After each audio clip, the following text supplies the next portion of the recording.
Are you afraid to laugh, cough, or even pray without leaking? You're not alone. Many sisters silently struggle with urinary leakage in perimenopause. It's not just inconvenient, it affects your ibadah, your confidence, and your freedom to go out. So let's break the silence.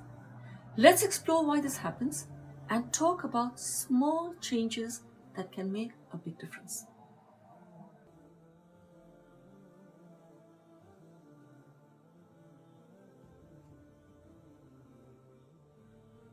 Assalamu alaikum and welcome to my channel.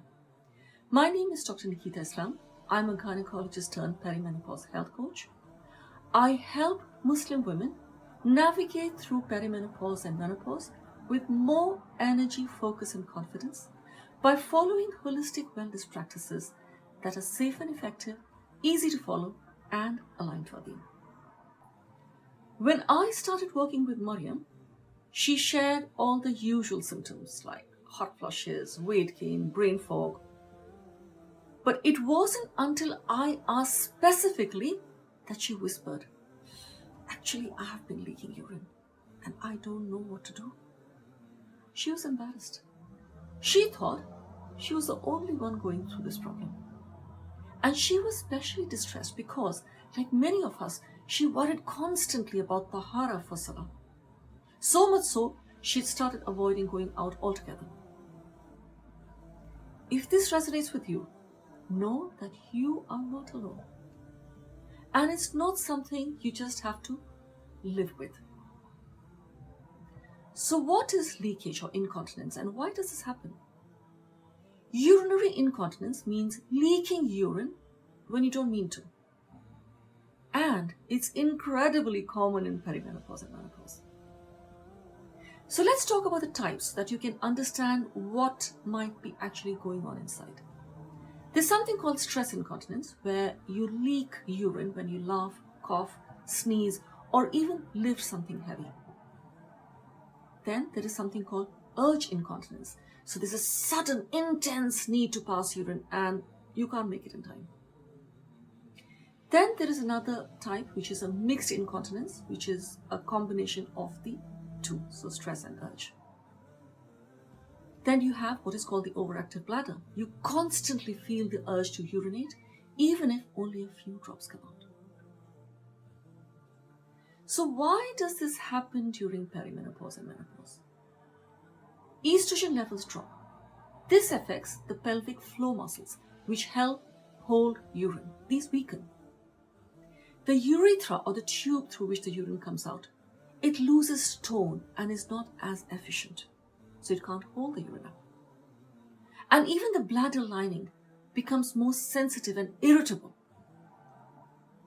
So all of this can cause the different kinds of incontinence. Then if you've had multiple vaginal deliveries, difficult births, maybe a hysterectomy or any kind of pelvic surgery, or you've put on a lot of weight, all of these symptoms can worsen. Perimenopause often tips the balance of a problem that's been building for years. So how common is it? Up to 70% of postmenopausal women experience some form of incontinence.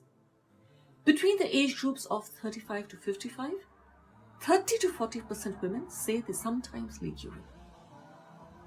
But there is hope. There are practical, simple steps that can make a big difference. So what can we do? So let's talk about what helps and what worked for Mariam too. First of all, try and release the excess weight. Even a small weight loss or weight release can dramatically reduce the pressure on your bladder and pelvic floor. Reduce caffeine. Caffeine irritates the bladder and can worsen urgency or the urge incontinence. Hydrate wisely. Don't drink large amounts in one go. Sip throughout the day and reduce intake after 4 to 5 p.m. to avoid nighttime trips. Pelvic floor exercises or Kegels are really good. So short holds for 2 to 3 seconds and long holds for 10 seconds. These can really rebuild the strength in your pelvic floor muscles. Link them to salah so that you don't forget them, like doing them right after wudu. Switch your workouts. High impact workouts and sit-ups can strain the pelvic floor. So opt in for low impact exercises like Pilates, which are gentler and strengthen the deep core muscles that support your bladder. Think of nutritional support for overactive bladders. So things like magnesium hydroxide can help relax the bladder. L-arginine helps produce nitric oxide, which soothes the bladder lining. So think of things like walnuts, chickpeas, coconut, pumpkin seeds. So if you've been struggling silently, know that this is so common and so manageable. Mariam made small changes, and within 3 months, the leaks were no longer part of her daily life. She could leave the house with confidence. She could pray with peace of mind. And you can too, inshallah. So have you noticed urinary leaks during perimenopause? What's worked or not worked for you? Drop a comment below. I read each one of your comments and I'd love to support you. And if you found this video helpful, like it, share it with another sister, and subscribe so we can keep growing the circle of healing and knowledge together, inshallah. If you're looking to understand all the changes happening in perimenopause, starting from anxiety to heavy periods to weight gain, I've created a YouTube playlist just for you.